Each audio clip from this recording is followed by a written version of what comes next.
Update AITA for not wanting my wife to do surrogacy. I've been reading the comments on my first post for the last several days, and I'm feeling a mix of emotions from them. There are things I need to address, so I'll do that now before I get into what's been happening since that post. To start off, many people have noticed that I haven't replied to anyone's comments and are calling me out for it. To be honest, I didn't plan on answering any comments. I've seen posts where the op doesn't reply to anyone, so I didn't think it was a big deal. The comments were very overwhelming as well. I've seen a lot of comments saying that this is fake, and honestly, I wish it was, but it isn't. I would never lie about something like this. I'm not the type of guy to do that, and the reason my account is new is because I didn't want to post anything on my main account. There have also been messages I've received that have been less than kind and haven't helped in the slightest with what's been happening. The things people have sent me are really hurtful and disgusting, and I've noticed people calling me an asshole for going behind Olivia's back and talking to Dean. The reason I spoke to Dean was because anytime I tried to talk to Olivia, she would ignore me and walk away.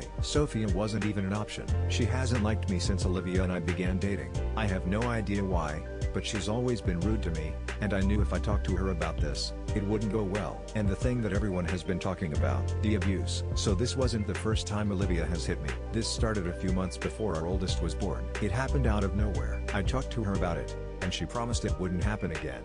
But it did. Every time she would hit me, she'd apologize afterwards, but soon, she stopped apologizing. I did try to stand up to her, but whenever I did, she hit me harder and said she'd scream if I did anything. I told her I'd go to the police, and she said she'd claim it was self-defense. She then began to mock me by saying that no one would ever believe me, and they'd all side with her, and I'd never see my boys again. It just got worse as the years passed. I know a lot of people will call me weak and that I need to grow a pair, but I was terrified. I didn't want to lose my kids. They mean everything to me. And if I had to put up with the abuse to be with them, then I would. Olivia has never touched the boys. I asked her one time if she had, and let's just say that didn't end well. I've checked them for marks and have seen nothing. And the boys are hardly out of my sight, and I haven't seen anything amiss. She has also never hit me in front of them. She always does it when they're not around. My two older brothers, Sam and Jack, figured out what was happening and begged me to go to the police, but I couldn't. I asked them not to say anything, but my oldest brother,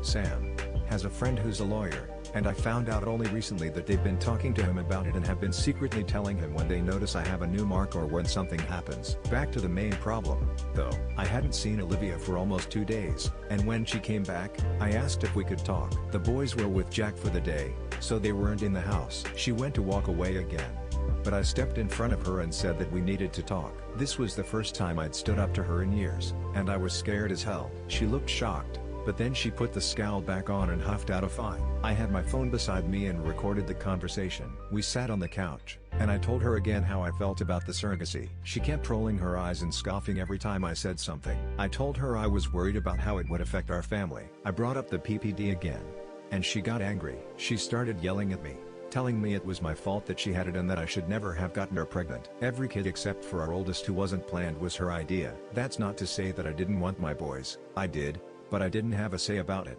She called me a horrible father and husband and said that I should support her. I said that if she goes through with the surrogacy, I won't be supporting her as it's not my kid. She got mad, hit me, called me an asshole, hit me again and left the house. I called Sam, asked if he could come over and waited for him to arrive. When he got to my house, I just broke down. I told him everything about what's been going on. The abuse, the surrogacy, the self-harm and suicidal thoughts. He hugged me and told me it would be alright, and everything would work out. This is when he told me about his lawyer friend and how he and Jack have been talking to him. I told him I recorded the conversation with Olivia, and he said he'd send it to his friend, along with a photo of the bruise from when she hit me before, and a few other marks as well. I had given up years ago, and my kids were the only thing keeping me going. I've suffered from depression and self-harm, which I still do, and I think if I didn't have my boys, I wouldn't be here. I'm finally standing up for myself, and it feels really good. I'm going to divorce her and go for full custody. I just hope the courts won't take her side. And I just want to thank everyone who has been really kind about this, especially the people who messaged me. I haven't replied to all of them, but just know that I appreciate it so much.